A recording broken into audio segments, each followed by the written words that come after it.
جائز مراد ہے، جائز تمنائیں اجمیر کی زمین پہ لکھتا ہے، غریب نواز اجمیر سے ان کی مراد ہے، وہی فرما دیا۔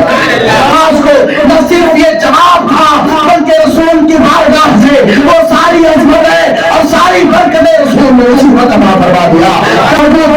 فرمایا صرف گردنوں پر نہیں اللہ ناصر آئی نہیں بلکہ میرے سر پر بھی ہے، میری آنکھوں پر بھی ہے۔ 31 آنے والا ہے، سال نیا ہونے والا ہے، اس نئے سال پر اے گناہ کی نیتیں کرنے والوں، اے شراب پینے کی ارادے رکھنے والوں، اے کڑووں اور پارٹیوں کی ٹکٹیں لینے والوں، اے فحاشی اور گناہ کے اڈوں کو آباد کرنے والوں، کتنے ایسے مسلمان ہیں، کتنے ایسے لوگ ہیں جو اس رات کو پہلی بار شراب پیتے ہیں۔ یاد رکھو شراب کوئی معمولی چیز نہیں ہے، زنا کوئی معمولی چیز نہیں ہے، یہ وہ چیز ہے اگر انسان سوچ لے کبھی بات کی حدیث ہے جب کوئی مومن شراب پیتا ہے ایمان اس سے جدا ہو جاتا ہے، زنا کرتا ہے زانی سے ایمان جدا ہو جاتا ہے۔ اسی لیے اگر اسی حالت میں موت آ گئی یاد رکھو آخرت بھی تباہ ہوئی ہے، آخرت کی بھی بربادی ہے۔ اسی لیے یاد رکھو کوئی شرابی ایک بار میں شراب پینے کے عادی نہیں ہو جاتا، ایک بار میں وہ شرابی نہیں ہوتا۔ یاد رکھو شراب وہ چیز ہے اگر کوئی نیا شخص ایک بار میں بوتل پی جائے نا وہ سیدھا ہی مر جائے گا۔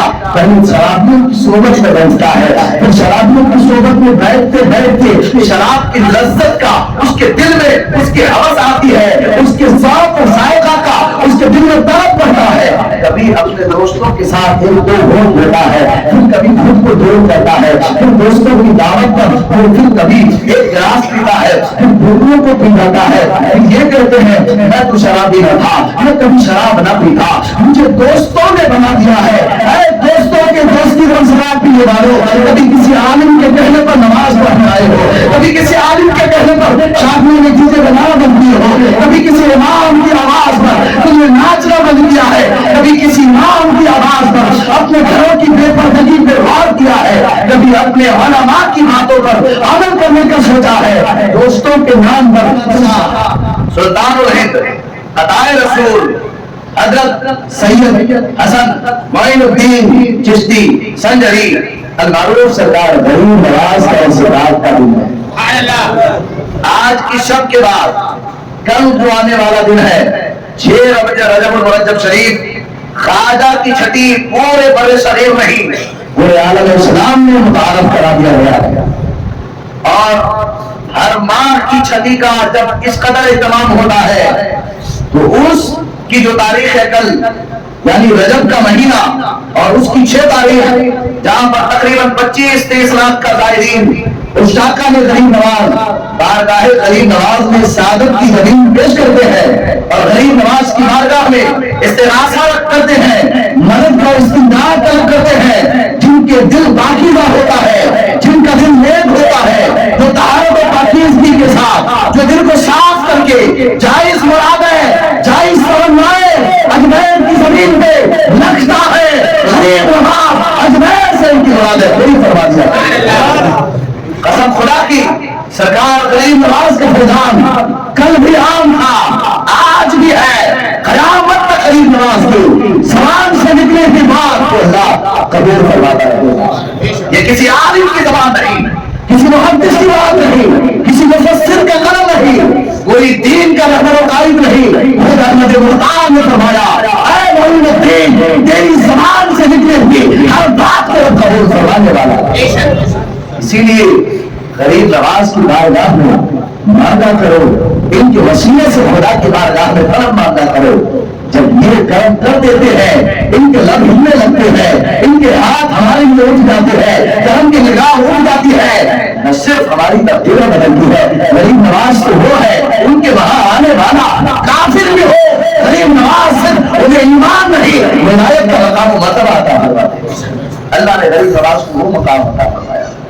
اور یوں تو آپ کی ولادت باسعادت 14 رجب المرجب شریف اور 537 ہجری کو علاقہ سجستان سنجر کے اس مقدس وادی میں سرکار غریب نواز رضی اللہ تعالیٰ کی ولادت باسعادت ہوتی ہے۔ آپ کی عمر شریف جب 14 برس کی ہوتی تو آپ نے حفظ قرآن مکمل فرمایا اور طلب علم میں لگ جاتے ہیں. سرکار غریب نواز رضی اللہ تعالیٰ عنہ کا بچپنے سے ہی آپ کا دین پر چلنے کا جو ڈھال تھا, جو فطری تقاضے تھے آپ کے اندر کہ آپ دین کے اصول و قوانین پر عمل کرنے میں ہر وقت آپ دین کی پاسداری میں لگے رہتے تھے. شریعت اور اصول اسلام کی مکمل حفاظت و سیادت کو غریب نواز کا بچپنے سے ہی یہ شعار عمل رہا. سرکار غریب نواز رضی اللہ تعالیٰ کی بچپنے سے اگر بات کیا جائے تو میں اختصاراً ذکر کروں کہ سرکار غریب نواز جب علوم ظاہر و باطن سے فارغ ہوئے تو آپ نے مرشد کی تلاش کی, حتیٰ کہ اللہ کے فضل سے حضرت سیدنا عثمان حرونی رضی اللہ تعالیٰ عنہ کی بارگاہ میں آپ کو شرف بیعت حاصل ہوا اور آپ رضی اللہ تعالیٰ عنہ نے نگاہ کرم فرمایا. غریب نواز پر ہم وقت نگاہ کرم اور فیضان کے چشمے آپ کے سینے میں اس قدر جاری ہوئے کہ غریب نواز کی زندگی میں اللہ رب العزت نے وہ انقلابات برپا کیے. یہ تو سرکار غریب نواز پر خداوند قدوس کی مہربانیاں اس طرح برسنے لگی کہ سرکار غریب نواز رضی اللہ تعالیٰ وہ جو پیدا ہوتے ہی حسن نام رکھا گیا تھا. خداوند قدوس نے فرمایا اے معین الدین, اے حسن سنجری, تیرا نام تیرے والد نے حسن رکھا ہے, ہم تجھے معین الدین اور غریب نواز سے مشہور کرنے والے ہیں. معین الدین دین کے مددگار اور غریب نواز کے نام سے مشہور کرنے والے ہیں. والد کی جانب سے حسینی سید ہے, والدہ کی جانب سے حسنی سید ہے. الحمدللہ سرکار غریب نواز کئی نسبتوں کے جامع ہیں. اللہ رب العزت نے آپ کو وہ مقام اور مرتبہ عطا فرمائے. مرشد کی بارگاہ میں جب پہنچے, حضرت سیدنا عثمان حرونی کا معمول تھا روایت کے مطابق آپ کی خانقاہ میں لوگوں کو مجاہدہ کے بعد, ریاضت کے بعد, بڑی محنت شاقہ کے بعد انہیں مرید اور خلافت سے نوازا جاتا تھا, مرید کیا جاتا تھا, خلافت سے نوازا جاتا تھا. لیکن سرکار غریب نواز سید معین الدین کے بارگاہ میں آئے, سرکار عثمان ہارونی نے آپ کو مرید بھی بنا دیا, خلافت بھی دے دی اور اپنی قرابت بھی عطا فرمائی. اپنا حاشیہ نشیر علماء میں آپ کو شامل کیا اور وہ دن نور نہیں کہ سرکار غریب نواز سرکار عثمان ہارونی کے جان سے بھی زیادہ غریب ہو گئے, یعنی آپ کے شریک سفر رہے, حضرت کے ساتھ رہے. حتیٰ کہ وہ وقت بھی آیا جب سیدنا عثمان ہارونی نے کہا اے سید حسن ہمیں اب جو ہے حج بیت اللہ کی تیاری کرنی ہے. چنانچہ خانہ کعبہ کا طواف کیا, حج کے ایام میں ارکان حج ادا کیے. بعد مکہ کی مدینہ منورہ جب گئے, سرکار غریب نواز اپنے مرشد کے ساتھ جب رسول پاک کی بارگاہ میں حاضر ہوئے, مواجہہ شریف کے سامنے آئے, سرکار عثمان ہارونی نے کہا اے سید حسن سنجری آپ بارگاہ رسالت میں سلام عرض کریں, بارگاہ رسالت میں آپ نے سلام محبت پیش کریں. سرکار سید حسن سنجری نے کہا الصلاۃ والسلام علیک یا رسول اللہ, الصلاۃ والسلام علیک یا حبیب اللہ. سرکار غریب نواز نے مواجہہ شریف میں سلام عرض کیا ہے. آواز گنبد خضرا سے آتی ہے, تربت مصطفیٰ سے آتی ہے, وعلیکم السلام یا شیخ المشائخ یا قطب الاقطاب. سرکار غریب نواز کو نہ صرف یہ جواب تھا بلکہ رسول کی بارگاہ سے وہ ساری عظمتیں اور ساری برکتیں رسول نے اسی وقت عطا فرما دیا. کرامتوں اور عظمتوں کا مصطفیٰ کی جانب سے عنایتوں کا برسات ہوا تھا. سرکار غریب نواز کے مرشد نے کہا اے سید معین الدین آنکھیں بند کیا جائے. آنکھیں بند کرتے ہیں اور حالت خواب میں سرکار غریب نواز رضی اللہ تعالیٰ اپنے مرشد کے ساتھ مواجہہ شریف میں ہے اور اسی عالم میں سرکار غریب نواز کو رسول پاک علیہ السلام کا دیدار میسر آتا ہے. سرکار کے دیدار سے مشرف ہوتے ہیں. خود رسول کائنات نے فرمایا اے سید حسن اب تجھے خدا نے معین الدین بنا دیا ہے. ہندوستان کی زمین پر تو غریب نواز سے مشہور ہوگا. جا ہندوستان میں ہمارے دین کا خوب چرچا کرو, دین کی تبلیغ میں لگ جاؤ, اشاعت اسلام میں لگ جاؤ. سرکار غریب نواز نے جیسے ہی خواب دیکھا, آپ خواب سے بیدار ہوتے ہیں. سرکار غریب نواز اپنے مرشد کی بارگاہ میں خواب رکھتے ہیں. سرکار سید عثمان حرونی نے کہا تمہیں اگر رسول اللہ کی جانب سے یہی حکم دیا گیا ہے تو لہذا ہم تمہیں ہندوستان کا راستہ بھی دکھاتے ہیں, ہندوستان کا نقشہ بھی بتاتے ہیں. سرکار سید عثمان حرونی جو زندہ ولی تھے, غریب نواز کے مرشد تھے, فرماتے ہیں کہ چند پل بھی گزرے تھے, چند لمحے گزرے تھے. سرکار غریب نواز کو آپ کے مرشد کریم نے کچھ لوگ بیٹھے بٹھائے ہی آپ کو ہندوستان کا نقشہ دکھا دیا, شہر کرا دی, کہاں جا کر رکنا ہے, کس طرح دین کی تبلیغ کرنا ہے اور راستہ کون سا ہے, وہ سب کچھ بتا دیا. اب مرشد اور مرید کے درمیان جدائی کے وقت آ گئے. جب جدا ہوئے سرکار غریب نواز اپنے مرشد کی بارگاہ میں اجازت لی, دعائیں دی اور اجازت لینے کے بعد تبلیغ دین جو ہے کام کرنے کی اور الفاظ اور زبان میں تاثیر لانے کی اور ہر تبلیغ کو مقبول کرنے کی اپنے مرشد کی بارگاہ میں دعا دی. اب آپ آگے بڑھے ہیں, اسی سفر میں بغداد کی زمین پر آتے ہیں سرکار غوث پاک کی بارگاہ میں ایک مصدقہ روایت کے مطابق 5 ماہ سرکار غوث پاک کی بارگاہ میں ہوتے ہیں اور 57 دن اس زندگی میں وہ تھے کہ سرکار غوث پاک کی خانقاہ میں خلوت میں سرکار غریب نواز نے اختیار کی اور یہی وہ دن تھا جب غوث پاک نے بغداد کی زمین سے فرمایا تھا قدم ہانا انا رکعت کل ولی اللہ میرا قدم سارے ولیوں کی گردنوں پر ہے سرکار غریب نواز اس وقت موجود تھے فرمایا صرف گردنوں پر نہیں مولانا ناصر مائی نہیں بلکہ میرے سر پر بھی ہے میری آنکھوں پر بھی ہے 57 دن کو سرکار غوث پاک کی قربت ملی اور اس روحانی سفر میں سرکار غوث پاک کی بارگاہ سے بے شمار فیوض و برکات حاصل کی اور اس کے بعد آپ نے سفر کا آغاز کیا یہاں تک کہ ہندوستان کی سرزمین پر تشریف لے آئے آپ کے ساتھ ویسی ہی آپ کی عمر شریف جب 11 برس کی تھی آپ کے والد کا سایہ سر سے اٹھ چکا تھا اور 11 برس کی عمر میں سرکار غریب نواز رضی اللہ تعالیٰ کے پاس اسباب زندگی میں کوئی اور سامان نہ تھا کچھ مال والد چھوڑ گئے تھے آپ نے اسے راہ اللہ صدقہ کر دیا ایک باپ تھا جو گزرے اوقات کے لیے آپ نے چھوڑ دیا تھا مگر دوستو سرکار غریب نواز کی جو بڑھتی گئی آپ تبلیغ دین پر معمول ہوئے آپ نے سب کچھ خراسان کے علاقے راستے میں سجستان میں آپ نے چھوڑا اور ہندوستان کی سرزمین پر جب تشریف لائے سرکار غریب نواز رضی اللہ تعالیٰ جب بھارت کی اس مقدس زمین پر تشریف لائے تو یہاں کا ریت اور رواج یہاں کا دستور زندگی بالکل مختلف تھا یعنی انسان ہی جو ہے وہ پتھروں پر چڑھاتا تھا اور پیشاب جو ہے خود پینے میں استعمال کرتا تھا عزیزان ملت اسلامیہ حالانکہ تاریخ بتاتی ہے ہونا تو یہ چاہیے تھا انسانی فطرت کے تقاضے کے مطابق انسان گھی کو اپنے استعمال میں لیتا پیشاب کو دوسری جگہ ڈالتا لیکن انسان پیشاب کو پیتا تھا گھی کو پتھروں پر چڑھاتا تھا اور انسانی زندگی میں خاص کر مخالفین جو یہاں کے باشندے تھے ان کی زندگی کا معمول یہ تھا کہ اس عورتوں کو مرغوب سمجھا جاتا تھا اور عورتوں کو شوہر کے انتقال کے بعد فوراً اس کے ساتھ ان کی چتا کے ساتھ جلا دیا جاتا یا پھر اسے جلا وطن کر دیا جاتا گھر سے باہر کر دیا جاتا اس طرح کے بے شمار ایسے خرافات تھے سرکار غریب نواز رضی اللہ تعالیٰ جب ہندوستان کی سرزمین پر تشریف لے آئے آپ نے دیکھا کہ یہاں کی آب و ہوا اسلام کے مخالف ہے آپ نے جہاں بھی جگہ ملا آپ نے اللہ اللہ کرنا شروع کیا آپ کی چندے کشی کی بہت ساری جگہ ہے دوستان محترم مگر سرکار غریب نواز رضی اللہ تعالیٰ ہندوستان کی زمین پر وہ زمین جسے آج اجمیر شریف کہا جاتا ہے وہ نام اجمیر تو نہ تھا اجمیر کو مشتق کیا گیا ہے آجا اور میر سے آجا اس وقت کے جو راجا تھا اس راجا کا نام تھا اور میر راجستھانی زبان میں پہاڑوں کو کہا جاتا ہے اسی لیے آجا میر یعنی راجستھانی پہاڑوں کے جو بادشاہ تھے چونکہ چاروں جانب پہاڑی پہاڑ تھے اور اس پہاڑ کے درمیان جو حکومت کرنے والے راجا تھے ان کا نام آجا تھا اور ان پہاڑوں کو میر کہا جاتا تھا چنانچہ غریب نواز کے قدم پڑتے ہی خداوند القدوس نے اس آجا میر کو اللہ رب العزت نے اجمیر کے نام سے منقول ہے اجمیر کے نام سے موصول کر دیا اور اہل سنت کا تو عقیدہ یہ ہے سرکار اعلیٰ حضرت فرماتے ہیں اجمیر شریف کے بارے میں جب سوال کیا گیا تو کوئی بندہ عاشق غریب نواز اگر اجمیر شریف کو اجمیر کہہ کے بولے تو میں اجمیر جا رہا ہوں اجمیر جا رہا ہوں اس پر کیا حکم ہے شریعت کا اس پر کیا حکم ہے شریعت کا سرکار غریب نواز کے اجمیر سے سرکار اعلیٰ حضرت کو اس درجے کی محبت تھی سرکار اعلیٰ حضرت فرماتے ہیں اسی لیے اگر اجمیر شریف کو اجمیر کہا ایک بار اجمیر کہا جو کہ ہم اکثر بولتے ہیں اجمیر کہا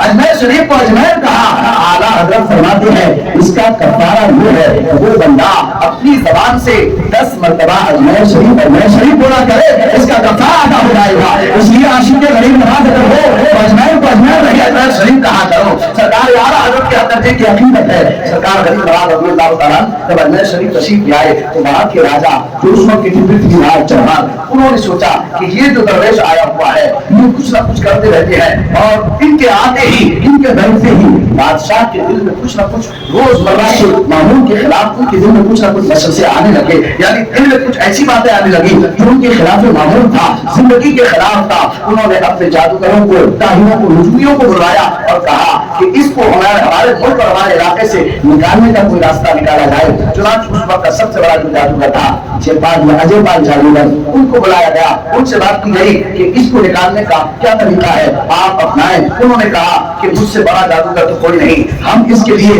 اپنے سارے ہیرے اور اپنے ساری چاند اس کے سامنے رکھیں گے اور یقیناً یہ دن یہ سب کچھ چھوڑ کر بھاگنے پر مجبور ہو جائیں گے کیونکہ وہ ایسا جادوگر تھا ہندوستان کے لوگ جب بھی کسی مشکل میں مبتلا ہو اسی کے پاس جاتا ان کو بلائے اس لیے تو ان کو خود پر غرور بھی تھا علامہ فیض احمد اویسی صاحب لکھتے ہیں کہ ان کے 1500 سے زائد شاگرد ایسے تھے جو ماہر تھے اس کام پر، اور ہزاروں شاگرد ان کے تھے ظاہر ہوئے جس کو انہوں نے دار الشفا کیے تھے. انہوں نے اپنے آپ پر غرور کرتے ہوئے سرکار غریب نواز کی بارگاہ میں اس چیلنج کو رکھنے کی کوشش کی. چنانچہ اس سے پہلے انہوں نے چند لوگوں کو یکے بعد میں بھیجنا چاہا. ایک ان کا جو سب سے بڑا جادوگر، جو ان کا سب سے بڑا وزیر تھا، اس کو کہا کہ تم جاؤ اور غریب نواز کی بارگاہ میں چیلنج رکھو. سرکار غریب نواز کی بارگاہ میں جب وہ جادوگر کا چیلا آیا اور آ کر غریب نواز کی بارگاہ میں اپنا چیلنج رکھا، کہ چیلنج جب کوئی کرتا، مناظرے کی بات کرتا، تو ان کا انداز زبان جو ہے، انداز تکلم درست نہیں ہوتا. وہ اپنے تیور میں بات کرتے ہیں، وہ بیت و غضب میں ہوا کرتے ہیں. اس جادوگر نے بھی بڑے جلال میں اور بڑے غصے اور غضب میں بات کی. سرکار غریب نواز نے بڑی محبت کے ساتھ ان کی بات کو سنا اور سننے کے بعد فرمایا، اے چیلنج کرنے والے، اے مناظرہ کا چیلنج دینے والے، آپ آئے ہیں، آپ کی ساری باتیں ہم سننے کو تیار ہیں. پہلے آپ بھوکے ہیں، کھانا جا کر مطبخ میں کھا لیں. آپ کھانا جا کر پہلے کھا لیں. اللہ اکبر. وہ جادوگر جو چیلنج کے لیے آیا تھا وہ فوراً گیا مطبخ میں گیا اور جا کر کھانا کھایا. کھانا ادھر کھانا تھا، اس کی دل کی دنیا بدل جاتی ہے. وہ کھانا کھا کر واپس آتا ہے. سرکار غریب نواز کی بارگاہ میں آ کر کہتا ہے، یا غریب نواز، ہم آپ سے چیلنج کی مقابلے کا چیلنج کر رہے آئے تھے، ہم آپ کے ساتھ مقابلہ کرنے کی نیت رکھتے تھے، لیکن آپ کے کردار نے ہمارے دل پہ موتر چڑھائی ہے، اس میں مٹ گیا ہے. غریب نواز دیر نہ کیجیے، کلمہ پڑھا کر مسلمان کر دیجیے اور اپنا منیر بنا دیجیے. سرکار غریب نواز کا یہ کردار تھا، مدینے والے کا کردار لے کر آپ تشریف آئے. وہی غریب نواز کی بارگاہ میں ایک اور جادوگر یا کوئی پنڈت آیا جو کہ سرکار غریب نواز کی بارگاہ میں آ کر مناظرے کا چیلنج کیا اور اپنی ساری باتیں رکھی. لیکن دوستو، سرکار غریب نواز کے ساتھ جو ان کی بات بڑھتی گئی. انہوں نے کہا کہ انسان کے اندر اللہ رب العزت نے کچھ ایسی چیزیں رکھی ہیں کہ وہ مناظر انسان چاہے مومن ہو چاہے کافر ہو، ان میں وہ چیزیں اللہ رب العزت عطا فرما دیتا ہے. اس جادوگر کے اندر بھی، سادھو کے اندر بھی، پنڈت کے اندر بھی کچھ باتیں ایسی تھی کہ وہ لوگوں کے دلوں کے حالات دیکھ لیتا تھا، وہ دلوں پہ جو ہے نظر رکھتا تھا. وہ جادوگر آیا، سرکار غریب نواز کی بارگاہ میں پنڈت باتیں کرتا رہا. علامہ اویسی صاحب نے جادوگر کا اور بعض جگہ پنڈت کا لفظ استعمال کیا ہے. آپ نے ان سے باتیں کی اور بات کے دوران سرکار غریب نواز پر ان کی نظر پڑتی گئی. انہوں نے کہا، میں آیا تو تھا مقابلے کے لیے، لیکن میں دیکھ رہا ہوں جس طرح آپ کا ظاہر چمکتا ہے، بلا شبہ اسی طرح آپ کے باطن کو اللہ رب العزت نے روشن کر دیا ہے. آپ فرماتے ہیں، تم نے کیسے دیکھا؟ کہا، میں دیکھ رہا ہوں کہ آپ کا باطن بھی اسی طرح روشن اور منور ہے. اللہ اکبر. سرکار غریب نواز مسکرا پڑے. اتنے میں وہ سادھو پنڈت نے کہا، اگر ایک بات بتاؤں، میرے دل میں تلخ ہے، ایک بات ہے، بڑی بے چینی ہے، تو بولنا چاہتا ہوں. آپ نے فرمایا، بتاؤ. اس پنڈت نے کہا، میں نے آپ کا دل دیکھا، آپ کے وجود باطنی پر بھی نگاہ ڈالی، مگر اے غریب نواز، آپ کا دل جہاں صاف و شفاف ہے، اسی دل پر ایک کالا دھبا نظر آیا. آخر وہ دھبا کیا ہے؟ اس کی وجہ کیا ہے؟ دھبے کا سبب بیان کریں. سرکار غریب نواز مسکرائے، فرمایا، میرا دل اور میرا وجود اور باطنی پر تم نے نگاہ ڈالا، دل پر جو سیاہ داغ دیکھا، وہ سیاہ داغ تب مٹ سکتا ہے جب تم جیسے پنڈت یہاں آ کر کلمہ پڑھ کر واپس جائیں گے. آئے تو ہو، لیکن اگر کلمہ تم نے پڑھ لیا، ایمان کی دولت تمہیں مل گئی، داغ فوراً وہاں سے دور ہو جائے گا، ختم ہو جائے گا. وہ پنڈت کہتا ہے، میرے ایمان اور اس داغ سے کیا واسطہ؟ آپ نے فرمایا، تو ایمان کو لا کر دے، داغ نہ جائے تو بتانا. وہ پنڈت کہتا ہے، اگر ایسی ہی بات ہے تو میں کلمہ پڑھنے کو تیار ہوں. سرکار غریب نواز کے رستے اقدس پر اپنا ہاتھ رکھتا ہے، کلمہ پڑھ کر مسلمان ہوتا ہے. وہ پنڈت دیکھتا ہے جیسے جیسے کلمے کے الفاظ ادا کرتے ہیں، ختم ہونے تک آپ کے قلب مبارک پر جو داغ تھا وہ داغ مل جاتا ہے، وہ ختم ہو جاتا ہے. وہ پنڈت کہتا ہے، یقیناً آپ نے بات کہی وہ تو ثابت ہوئی، لیکن میرے کلمہ پڑھنے سے داغ کے جانے کا مطلب کیا ہے؟ اس کی وضاحت فرمائے. سرکار غریب نواز نے فرمایا، معلوم نہیں، مدینے والے آقا نے فرمایا ہے کہ انسان کا آئینہ انسان ہوتا ہے. جو داغ میرے سینے میں دکھ رہا تھا، میرے دل پر دکھ رہا تھا، یقیناً تم نے اسلام کو دور سے جان کر اسلام کو مان کر دیا تھا، لیکن کلمہ نہ پڑھنے کی وجہ سے تمہارا دل سیاہ تھا. وہی سیاہ داغ تمہیں مجھ میں نظر آ رہا تھا. جیسے ہی تم نے کلمہ پڑھا، خدا نے اس تمہارے دل سے سیاہ داغ کو ہٹا دیا تھا.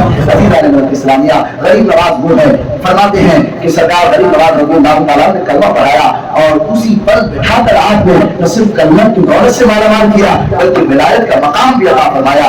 اے غریب نواز کے چاہنے والوں، اگر اجمیر جاتے ہو یا اپنے گھروں میں فاتحہ دلواتے ہو تو اس سے پہلے ضروری یہ ہے کہ غریب نواز کا معمول کیا تھا، آپ کی وصیت کیا تھی، آپ کے فرمودات کیا تھے۔ 31 آنے والا ہے، سال نیا ہونے والا ہے، اس نئے سال پر اے گناہ کی نیتیں کرنے والوں، اے شراب پینے کی ارادے رکھنے والوں، اے کروں اور پارٹیوں کی ٹکٹیں لینے والوں، اے فحاشی اور گناہ کے اڈوں کو آباد کرنے والوں، کتنے ایسے مسلمان ہیں، کتنے ایسے لوگ ہیں جو اس رات کو کہیں بار شراب پیتے ہیں۔ یاد رکھو، شراب کوئی معمولی چیز نہیں ہے، زنا کوئی معمولی چیز نہیں ہے، یہ وہ چیز ہے اگر انسان سوچ لے، کبھی بات کی حدیث ہے جب کوئی مومن شراب پیتا ہے ایمان اس سے جدا ہو جاتا ہے، زنا کرتا ہے انسانی سے ایمان جدا ہو جاتا ہے۔ اسی لیے اگر کسی حالت میں موت آ گئی یاد رکھو آخرت بھی تباہ ہوئی ہے، آخرت کی بھی بربادی ہے۔ اسی لیے یاد رکھو کوئی شرابی ایک بار میں شراب پینے کے آدمی بوڑھا ہو جاتا،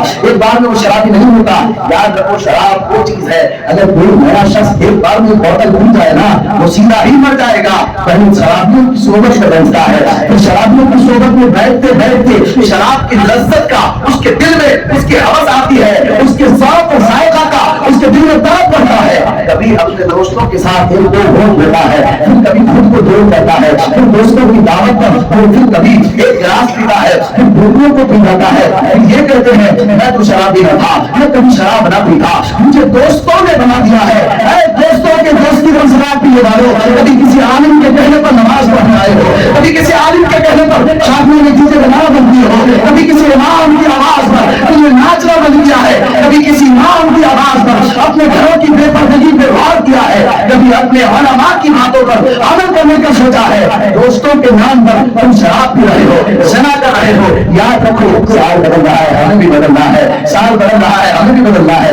سال کو بدل جائے گا، ہم کب بدلیں گے زندگی کا کوئی بھروسہ نہیں۔ ابھی لگتا ہے چند ہفتے پہلے 2025 آیا تھا اور یہ سال کا آخری جمعہ ہے کہ 2026 آنے والا ہے اور اس سال بھی ہم سے کچھ نہیں ہوا، ہم ویسے ہی زندگی گزارے، یعنی اس سے بھی بدتر زندگی گزری، مال کے حوث میں، حرام کاریوں میں، ناجائز کاموں میں اور اپنی زندگی اور گناہوں کے بندر میں پھنسا کے گئے۔ اے میرے پیارے غور کرو، سال بدل رہا ہے، ہمیں بھی بدلنا ہے، ضرور بدلنا ہے، کچھ بھروسہ نہیں زندگی کا۔ 100 برس کا بھی اگر سامان ہو ان کی کوئی خبر نہیں ہوتی ہے۔ اس لیے یہ عبرت اور نصیحت ہمیں 1000 بار مل چکی ہے۔ ہمارے پڑوس اور رشتے داروں کی موت نے ہمیں بتایا ہے، قبرستان کے راستے سے ہمارا اکثر گزشتہ گزر ہوتا ہے مگر افسوس کہ ہمیں نصیحت نہیں ہوتی۔ اس لیے اللہ کو یاد کرو، اپنی موت کو یاد کرو، اور ان دنوں میں ایسا نہیں کہ آپ کسی جگہ پہ گھومنے جائیں تو آپ کے لیے حرام ہے، نہیں، کسی جگہ جانا حرام نہیں، ہاں حرام کام، حرام کی جگہ پہ جانا حرام ہے۔ خوشیوں سے میں آپ کو نہیں روکتا، اللہ نے خوشیاں جو بھی دیا ہے آپ یقیناً منائیں، لیکن اس خوشی کو اللہ رسول کو بھی اس خوشی میں شامل کیجیے تاکہ وہ خوشی عبادت میں شمار ہو، اس خوشی کو اللہ قبول بھی فرمائے۔ ایسا نہ ہو کہ اس خوشی کو آپ گناہ میں تبدیل کر دیں۔ شیطان ہمیشہ چاہتا ہے کہ ہم سے گناہ ہو جائے، ہم جرم کریں، ہم سے غفلت ہو جائے، ہم غافل رہیں، لیکن اس کا مطلب یہ نہیں کہ ہم کچھ بھی کرتے جائیں۔ اگر آپ کو بات سمجھ میں آ رہی ہے تو ہمیں بدلنا ہے، رکنا ہے، پرہیز کرنا ہے۔ اسی لیے 31 میں گوا، بامبے اور ماؤنٹ آبو اور اس کے علاوہ کئی ایسی جگہیں ہیں جو کہ احمد آباد میں بھی کچھ کم نہیں ہے۔ لوگ ان راتوں کو جا کر نہ جانے کس طرح کے جرائم نئے نئے جرم زندگی میں پہلی بار کرتے ہیں۔ اس لیے میرے پیاروں گزارش ہے کہ اللہ رب العزت کے عذاب اور اللہ کی پکڑ کا خوف رکھو۔ اللہ کی پکڑ ضرور سخت ہے، اگر ان بطش ربک شدید کی آیت پر آپ غور کرو گے ضرور ہر لمحہ گناہوں سے اللہ ہمیں ضرور بچانے والا ہے۔ اس لیے اللہ کا خوف، رسول کی محبت رکھیں اور آنے والے جو بھی خرافات کے ایام ہیں اس سے خود کو بچائیں۔ اللہ رب العزت میرے قوم کو، میرے نمازیوں کو، میری آواز جہاں تک پہنچتی ہے ہم سب کو ایسے خرافات اور ایسے خلاف شرع کام سے، ناراضگی خدا و رسول سے ہماری حفاظت فرمائیں۔ ہر لمحہ اللہ رسول کی محبت میں گزارنا نصیب فرمائے۔ جتنی باتیں ہم نے کہی اللہ قبول فرمائے۔ اگر 6 رجب شریف سرکار غریب نواز کون سے ہے، غریب نواز کی بارگاہ میں خراج تحسین پیش کیجیے، نماز کی نیت کیجیے، داڑھی رکھنے کی نیت کریں، قرآن پڑھنے کی، دین سیکھنے کی نیت کریں، اچھے کام کرنے کی نیت کریں، کسی مسجد میں مدد، کسی ادارے میں مدد، کسی غریب کی مدد، کسی مجبوروں کی، کسی یتیموں کی بسارت کی مدد اور کسی کے سہارے بننے کی نیت رکھیں۔ انشاءاللہ الرحمن ان سے غریب نواز ہمارے لیے یقیناً غریب نواز کے فیضان لوٹنے اور برکتوں کو لینے کا ذریعہ بنے گا۔ اللہ رب العزت تمام باتوں قبول فرمائے، جو بھی غلطیاں نازش ہے سبقت لسانی کی بنیاد پر بھی معاف فرما. استغفر اللہ علی و ربی من کل ذنب و اتوب الیہ. السلام علیکم و رحمۃ اللہ.